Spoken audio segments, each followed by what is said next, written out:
기도하겠습니다. 거룩하시고 자비로우신 아버지 하나님 감사합니다. 오늘도 우리를 사랑하셔서 생명의 말씀 앞으로 인도하신 하나님 감사합니다. 이 시간 성령님께서 함께해 주셔서 예배드리는 모든 자들 머리 위에 기름 부으시고 성령님의 함께 하심으로 인하여 은혜가 넘치는 시간이 되도록 역사하여 주시옵소서. 아버지 하나님께 감사와 찬양과 영광을 올려드리옵고 예수님의 이름으로 기도드리옵나이다. 아멘. 오늘은 하나님의 대구원 계획에 대해서 말씀을 드리도록 하겠습니다. 먼저 창세기 3장 15절의 말씀을 보도록 합니다. 내가 너로 여자와 원수 되게 하고 내 후손도 여자의 후손과 원수가 되게 하리니 여자의 후손은 내 머리를 상하게 할 것이요 너는 그의 발꿈치를 상하게 할 것이니라 하시고. 아멘. 이 창세기 3장 15절에서 하나님의 대구원 계획이라는 것은 무엇을 말씀하시는지 살펴보도록 하겠습니다.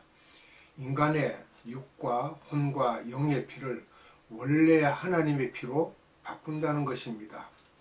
마귀가 틈타서 마귀로 인해서 그 피가 사탄의 자녀로 바뀌었는데 그것을 다시 육의 피가 바뀌면 영원히 살게 되고 혼의 피를 바꾸면 하나님의 성품을 닮아갑니다. 그래서 영의 피를 바꾸면 영적인 측면에서 하나님의 자녀가 되어 영원히 살게 된다는 것입니다. 처음에 아담을 만들었을 때 그가 생령이 되었던지라라고 하였죠. 그와 같이 회복이 되는 것입니다. 하나님께서는 왜 십자가 사건을 통해 피 흘리실 것을 계획하셨을까? 우리가 생각을 해야 됩니다. 인간을 위해 피 흘려 주실 거면 왜 삼층천에서 그냥 소나기를 내리듯 뿌리지 않으시고 성자 하나님께서 성육신하여 피조물을 통해 고난을 당하시면서 피를 흘리셨을까?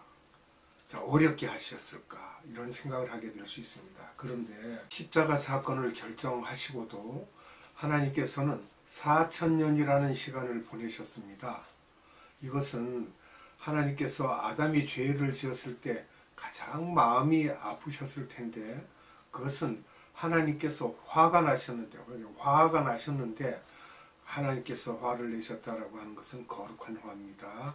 우리 사람들과 같지 않죠. 하나님의 화가 나셨는데 이 화를 피조물이 풀어줄 수가 있을까요? 하나님의 화를 피조물이 풀어줄 수가 없습니다.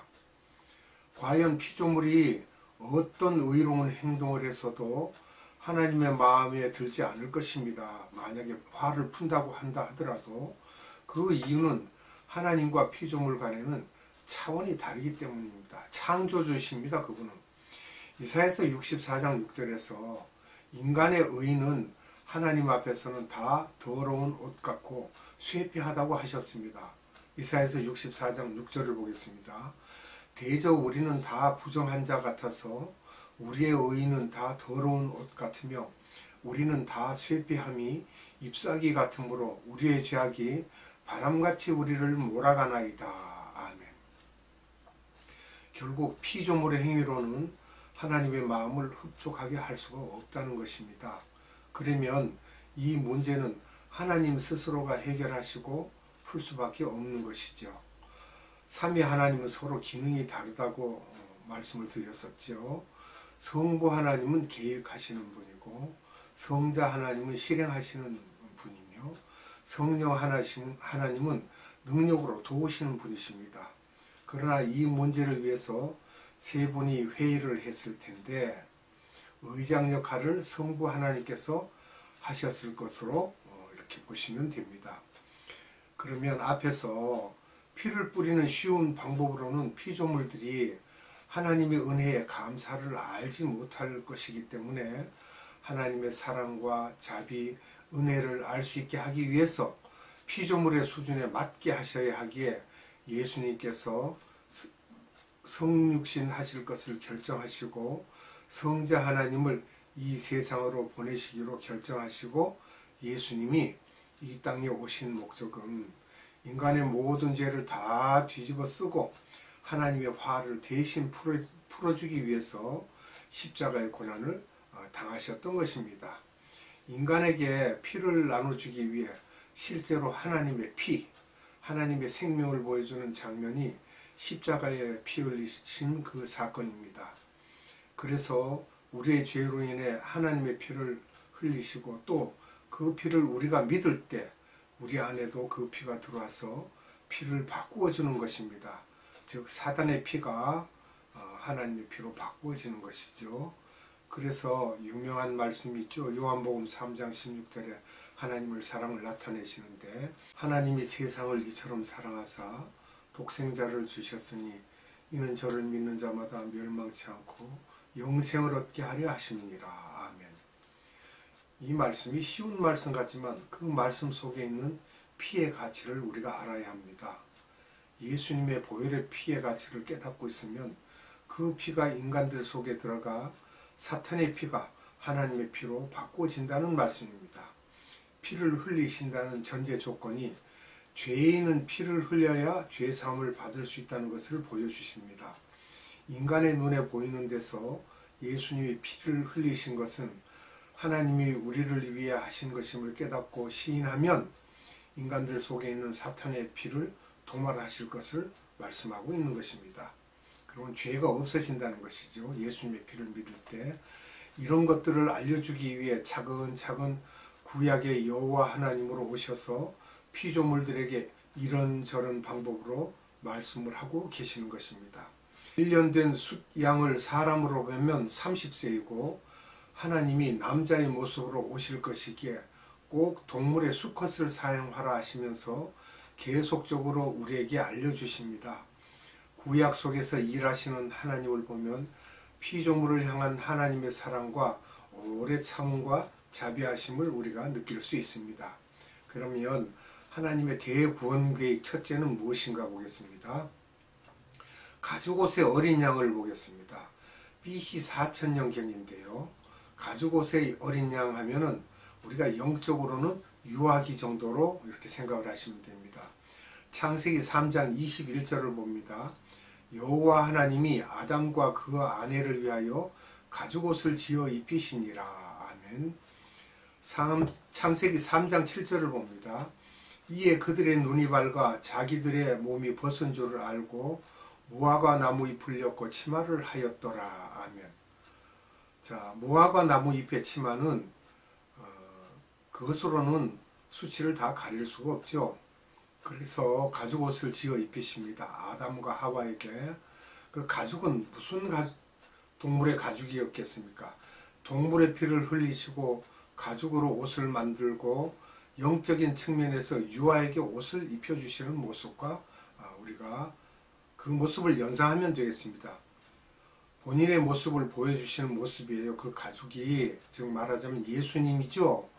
가죽옷을 입으면 에덴 동산에 들어갈 수가 있습니다. 그러나 못 들어오게 막으시죠.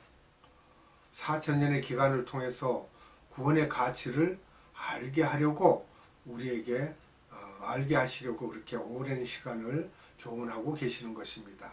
그리고 두 번째는 하나님의 대구원 계획에 대해서 아벨의 어린 양을 우리가 한번 보겠습니다. 이것도 역시 BC 4000년경인데요. 창세기 4장 1절로 5절에 이르기까지 말씀을 보겠습니다. 아담이 그 아내 하와와 동침하매 하와가 잉태하여 가인을 낳고 이르되 내가 여호와로 말미암아 등남하였다 하니라.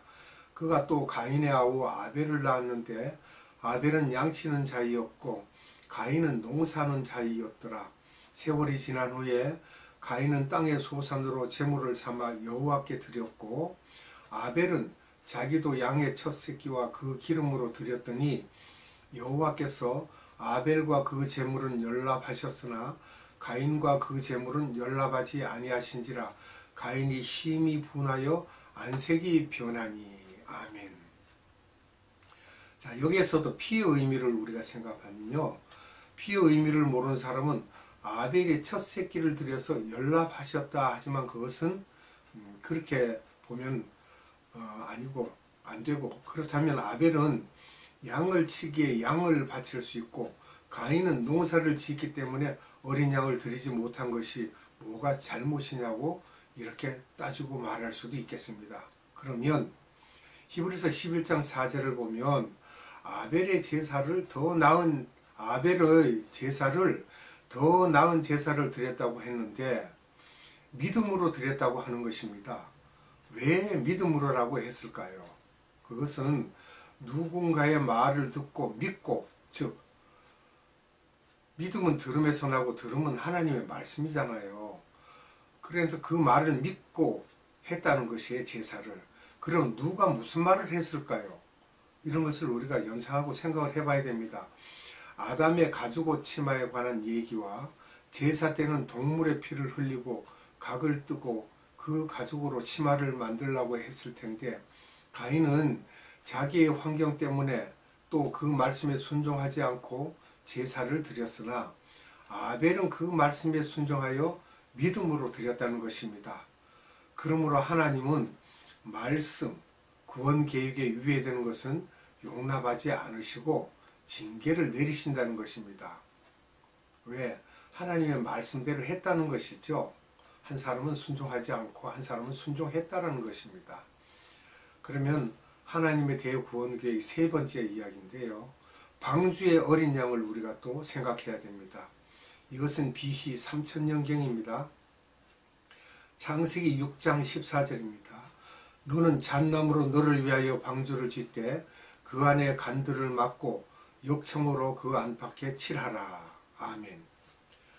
방주도 구원의 방주라고 우리가 말하죠. 즉 예수님의 예표입니다. 또 물은 세상의 죄고 심판입니다. 또 역청을 바르라고 안팎으로 바르라고 했는데 역청은 예수님의 피로 생각하세요. 지금 현재로는 피치고 아스팔트 하는 거죠. 그러나 그 역청을 칠해야만 물이 들어오지 않기 때문에 그렇게 하라고 하셨는데 방주의 정확한 모양을 보면요 우리가 자세히 알 수가 있습니다. 창세기 6장 15절로 16절의 말씀에 자세히 기록되어 있죠. 심판을 면하려면 방주에 들어가야 합니다. 완전한 구원의 방주가 되려면 예수님의 피로 안팎을 칠해야 합니다. 여기서는 역청으로 나오지만 그것을 예수님의 피로 우리가 생각을 하면서 본다면 이해가 될 것입니다. 칠하다라는 것은 카바예요. 카바한다. 제사장이 예복을 입고 지성소에 들어갈 때 소의 피를 온몸에 바르고 들어가야만 합니다. 이때 소의 피를 바른다는 그 말씀도 카파르입니다. 즉 그것으로 온통 뒤집어 써야만 된다는 거예요. 그리해야만 하나님께서 우리의 죄를 간과해 주신다는 거예요. 간과한다는 말은 넘어가신다는 말입니다. 또 그 다음에는 아브라함의 고향 갈대아 우르를 우리가 보게 되면요. 이게 창세기 11장 28절에 기록되어 있는데요. 60세 때 하나님의 부르심을 받고 하란으로 가서 15년간을 있습니다. 이건 창세기 12장 4절에 기록되어 있죠. 아버지 데라가 죽을 때까지 기다리십니다. 그 후에 가나안에 세겜으로 가죠. 창세기 12장 6절에요. 그리고 그 후 예루살렘 북쪽 끝 약 10km 쪽에 있는 베델에 올라가 있다가 가뭄으로 인하여 애굽으로 내려갑니다. 그리고 다시 베델에 온 후에 그 다음에는 사해 서쪽 40km 지점에 있는 헤브론이라는 곳에 갔다가 그곳 헤브론에서 번성하여 조카 롯을 남쪽 소돔과 고모라 땅으로 보내고 그 후 남쪽으로 40-50km 내려가서 부엘세바로 가서 이삭을 낳게 됩니다. 요 내용은 창세기 21장 1절에서 7절에 기록되어 있고요. 그리고 이삭을 바치게 됩니다. 창세기 22장 1절에서 18절에 이르는 내용들을 보시면 자세히 기록되어 있습니다. 그리고 하나님의 대구원 계획 네 번째는요. 모리아산의 어린 양입니다. 이것은 BC 2000년경입니다. 창세기 22장 10절로 12절을 봅니다. 그 손을 내밀어 칼을 잡고 그 아들을 잡으려 하더니 여호와의 사자가 하늘에서부터 그를 불러 가라사대 아브라함아 아브라함아 하시는지라 아브라함이 가로되 내가 여기 있나이다 하매 사자가 가라사대 그 아이에게 손을 대지 말라 아무 일도 그에게 하지 말라 내가 내 아들 내 독자라도 내게 아끼지 아니하였으니 내가 이제야 내가 하나님을 경외하는 줄을 아노라. 아멘. 여기에서 보면요, 이 아브라함이 이삭을 데려갈 때 아무에게도 말하지 않았어요. 그냥 시종 둘만 데리고 나귀에다가 나무를 싣고 그러고 모리아산으로 갈 때 그 마음이 어떠했겠느냐. 얼마나 마음이 쓰리고 아팠겠습니까. 그런데도 사흘길을 가서 결국은 이삭을 드리려고 할 때 얼마나 주님이 급하셨으면 하늘에서 땅을 딛기도 전에 아브라함아 아브라함 하고 부르십니다. 급하셨어요. 칼을 들고 아이를 치려고 하니까 얼마나 급했으면 아브라함을 2번씩이나 부르십니다. 그럴 때 아브라함이 대답하죠. 근데 이삭이, 여기에서 이삭은 이삭으로 보지 마시고 어린 양으로 보시고 그 어린 양, 즉 어린 양이 여기에서 대체하는 양이 예수님으로 보시면 됩니다. 그래서 이삭에 우리가 부활로 이렇게 보는데요. 이삭을 바치라 했을 때 이미 아브라함이 오케이 한 것은 이미 이삭이 한번 죽은 것이나 같고 죽은 목숨이죠. 또 사흘길을 올라서 모리아의 한 산으로 갑니다. 그 산이 예루살렘입니다. 여기 모리아 산에서 이삭을 잡으려 할 때 뒤에 있는 수양을 제물로 잡게 하심으로 이삭이 죽음에서 건져지는 것이죠. 부활하게 되는 것입니다. 2000년 후에 예수님이 이렇게 하실 것을 보여주신 거예요. 갈라디아서 3장 16절에서 그 이삭이 예수님 것을 바울이 말하고 있습니다. 예수님의 죽으심과 부활 사건을 정확히 보여주고 있습니다. 기도하겠습니다. 거룩하시고 자비로우신 아버지 하나님 감사합니다. 오늘도 하나님께서 우리를 사랑하사 얼마나 하나님께서 우리를 사랑하시면 4000년 동안 모든 모습으로 우리에게 하나님의 구원 계획을 보여주셨습니다.